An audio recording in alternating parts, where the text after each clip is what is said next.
Afghanistan, a nation of 37 million people, has one of the fastest growing populations on the planet and will soon be more populous than either Canada or Poland. It is bordered by Iran, Turkmenistan, Uzbekistan, Tajikistan, China, and Pakistan. Afghanistan is located at the strategic crossroads that has connected Iranian, Central, and East Asian civilizations to India. It is one of the most mountainous countries in the world. However, it is also home to a vast network of rivers and fertile valleys, carved out by the massive snowmelt flowing from the Hindu Kush and other mountain ranges which envelop the country. More than 4,000 years ago, the farmers of this region began to urbanize. Little is known about these first ancient city-states, other than that those in the north, in the land that became known as Bactria, were culturally connected to Central Asian peoples, while those in the southeast were heavily influenced by the Indus Valley civilization, with some of the cities there likely being founded by colonists from the south. However, until more archaeological work is done, Afghanistan's ancient past will remain largely mysterious. Even Kabul,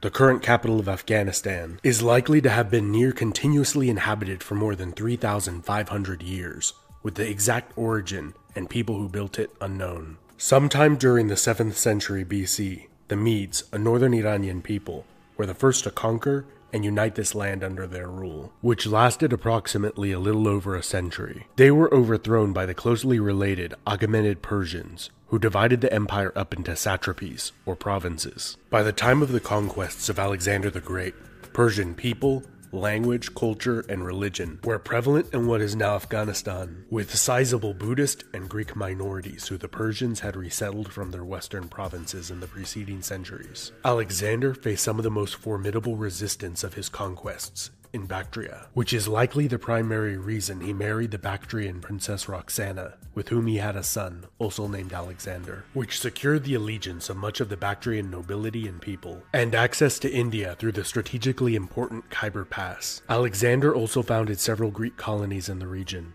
that later became important political, commercial, and military centers. The Macedonian general Seleucus and his descendants ruled over much of the eastern portion of Alexander's empire in the years following his death at the age of 32. Control over Bactria and the Indus River Valley was tenuous at best. Before 300 BC, much of this territory had been lost to the Indian Mauryan Empire of Chandragupta. In the peace that followed the war between the two empires, Chandragupta married Seleucus's daughter and gifted his father-in-law 500 trained war elephants, which he used to great effect in his wars in the west. Not long after, the Greek cities of Bactria overthrew Seleucid rule, establishing a wealthy kingdom that controlled much of the land trade to and from China and India. They were able to withstand a major Seleucid invasion and a nearly 3-year-long siege of their capital city of Balkh, causing the exhausted Seleucids to sue for peace. Over the next 2 decades, the Seleucid Empire was also greatly weakened by the rise of another one of their former vassals, the Arsacid Parthians.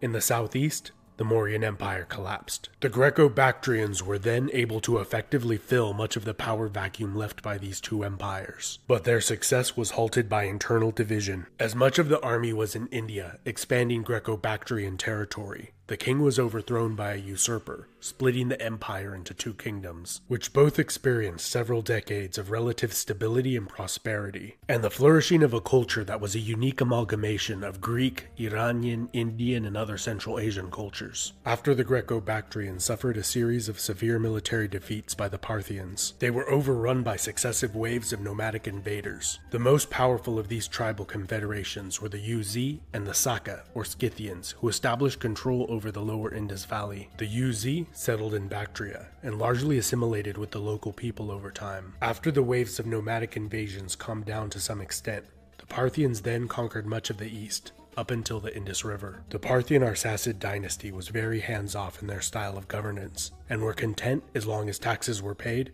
and men supplied to the army when needed. And as they became increasingly focused on halting Roman expansion into Mesopotamia, the Parthian noble family that had defeated the Scythians and had seized control over the Indus River seceded from the empire, establishing the Suren kingdom, or more commonly called the Indo-Parthian Kingdom. And although they ceased to pay taxes, and their king claimed equal status to the Parthian Great King, the two states appear to have been allies and deeply involved in each other's politics. In the north, the Greco-Bactrian people and Uz tribes formed the Kushan Kingdom, and became an empire at the expense of the Parthians, and then expanded deep into Central Asia and the Indian subcontinent. The Kushans worshipped Greek as well as Hindu gods, but gradually over time, Buddhism became more prevalent and was widely promoted within the empire's borders, and even without, with Buddhist merchants and missionaries traveling to Han China, which many believe were the first to introduce Buddhism to China. The Kushan Empire was the crossroads of the world. Manufactured goods from as far away as China,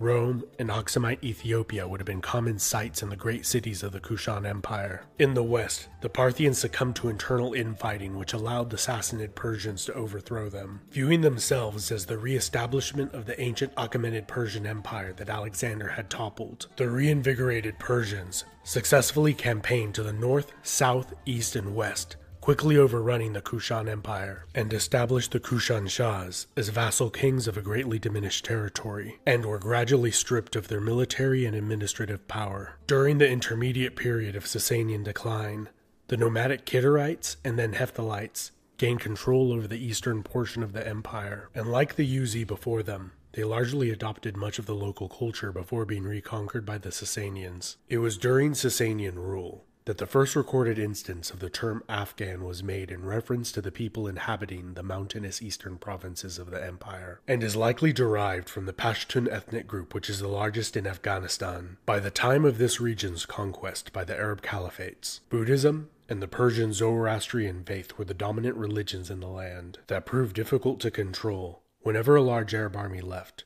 the locals would rebel and revert to their ancient customs and self-rule. In the east, Kabul managed to remain an independent, wealthy city-state controlling trade through the Khyber Pass to India, ruled over by Buddhists and Hindus. It was not until the late 9th century that the Safarid dynasty, founded by a Persian coppersmith born in southwestern Afghanistan, successfully rebelled against the Abbasid Caliphate and firmly established local rule, that Afghans began to convert to Islam, which the dynasty widely promoted. The Safarids were overthrown by the Samanid Empire, whose rulers claimed descent from the Sasanian Persians, and extensively promoted Persian culture and Islam throughout the empire. They made the mistake of utilizing Turkic slave soldiers, which in time overthrew them and established the Ghaznavid dynasty. Based out of the city of Ghazna in eastern Afghanistan, they continued the policies of promoting Islam and Persian culture, particularly among the nomadic Turkic tribes that were settled within the empire. The Ghaznavids were greatly weakened by conflict with the Seljuk Turk Empire, which allowed for their overthrow by the native Ghurid dynasty, which had recently converted from Buddhism to Islam, and were possibly of Pashtun descent. During the reign of Sultan Ghiyath al-Din Muhammad, the Ghurid Sultanate became a major world power, stretching from the Iranian plateau to Bengal in the east. However, after Ghiyath al-Din's death,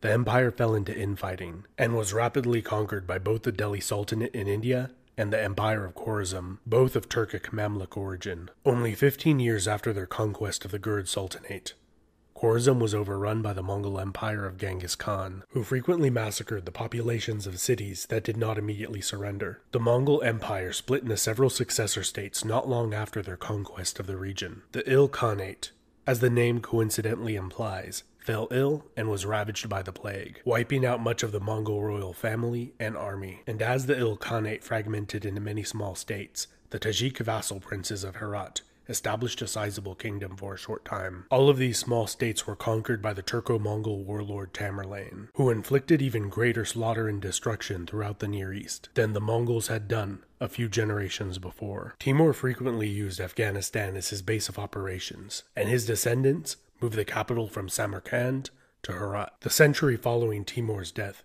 began with peace and prosperity and ended with internal strife and civil war, with its territory being lost to the Uzbeks in the north, the Safavid Persians in the west, and in the southeast the emergent Mughal Empire, which would go on to conquer most of India, claiming descent from Timur and Genghis Khan. Throughout the 17th century, Afghanistan became a largely autonomous buffer zone between the powerful Safavid and Mughal empires. In 1709, the Pashtun Hotak dynasty successfully rebelled and established a short-lived empire by conquering a great deal of Iranian territory. The Safavid Empire was overthrown by the soldier of fortune Nader Shah. He was the son of a common herdsman and one of the most brilliant military strategists ever to have lived. He reconquered Afghanistan and defeated Ottoman and Mughal armies, but his reign was brought short when he was assassinated at the age of 48. One of his cavalry commanders, Ahmed Shah Durrani, was a Pashtun and returned to his homeland, where a Pashtun tribal confederation selected him as their leader. He used his military experience to great effect, conquering those cities that did not join his cause in Afghanistan. And during his long 25-year reign, he successfully campaigned in India 3 times, against the Marathas and Mughals, and even sacked their capital city of Delhi in 1757. The Durrani Empire is considered the foundation of the modern state of Afghanistan, and Ahmad Shah Durrani as the father of the nation. The empire declined after they were defeated by the Sikhs and driven out of the Indian subcontinent. However, the greatest factor influencing their decline may have been economic, as trade was cut off to China due to poor diplomatic relations, and the traffic along the ancient land trade routes connecting India, Iran, and Central Asia all but disappeared. This was due to the expansion of the Russian Empire into Central Asia and the dominance of the British East India Company over maritime trade, leaving Afghanistan in a more isolated state than it had been in over 2,000 years, but also a more unified one, with the majority of the country practicing the same religion, Sunni Islam, and the concept of a national Afghan identity became prevalent, regardless of tribal or ethnic affiliation. The Durrani were overthrown by Dost Muhammad Khan, who established the Emirate of Afghanistan. The British, who had largely gained control over India and its revenue, feared that the Russians would take Afghanistan and use it as a staging ground to take India from them. So to preempt the Russians, they invaded instead, and reinstalled the deposed Durrani king on the throne, who was widely disliked. After encountering minimal resistance to their conquest and occupation of the country, the British withdrew most of their troops back to India. The remaining British occupying force was then ambushed and was almost completely slaughtered as they attempted to retreat from the country. In an event that shocked Great Britain and the Western world, the Afghans then reinstated Dost Muhammad Khan on the throne of the country. Nearly 4 decades after the first invasion, the British invaded again. A peace was concluded after both sides suffered heavy casualties. Afghanistan became a British protectorate, with the Afghans maintaining complete self-rule, and the British handling their foreign affairs, which they didn't do too much of anyways. Namely, no cadoodling with the Ruskies. 40 years later, in a third Anglo-Afghan war, 120,000 Afghans invaded India. After a few brief clashes with the British, a treaty was made where Afghanistan would be internationally recognized as a fully independent state. A few years later, in 1926, the country was reformed into the Kingdom of Afghanistan and began the process of modernization and increased contacts with the outside world. In 1973, the monarchy was overthrown in a bloodless coup d'etat by the king's cousin, Mohammed Daoud Khan, who became the president of a single-party republic, who further sought to modernize the country and received aid from the Soviet Union and the United States, who both tried to curry influence over the country. In 1978, Daoud and many of his family members were assassinated during a communist coup d'etat, establishing the Democratic Republic of Afghanistan. This Soviet-backed government pushed wide-ranging reforms that sought to modernize and abolish most traditional and religious societal structures. This caused widespread insurrection and Soviet involvement in a long war of attrition that nearly lasted 10 years, and caused millions of refugees to leave the country. A few years after the Soviet Union withdrew their forces, the Islamic State of Afghanistan overthrew the government and took over the cities, which was largely overthrown by the Islamic Emirate of Afghanistan in 1996, which established a totalitarian rule. They were removed from power 5 years later by U.S. coalition forces and the Northern Alliance, and established the Islamic Republic of Afghanistan in 2004. Let me know in the comments of what you believe the future holds for Afghanistan. Also, let me know in the comments of what you found most interesting about Afghan history. This has been Epimetheus. Remember to subscribe and hit the bell icon to get notifications whenever I make new content like this. And a big thanks to my patrons over on Patreon, who help make content like this possible.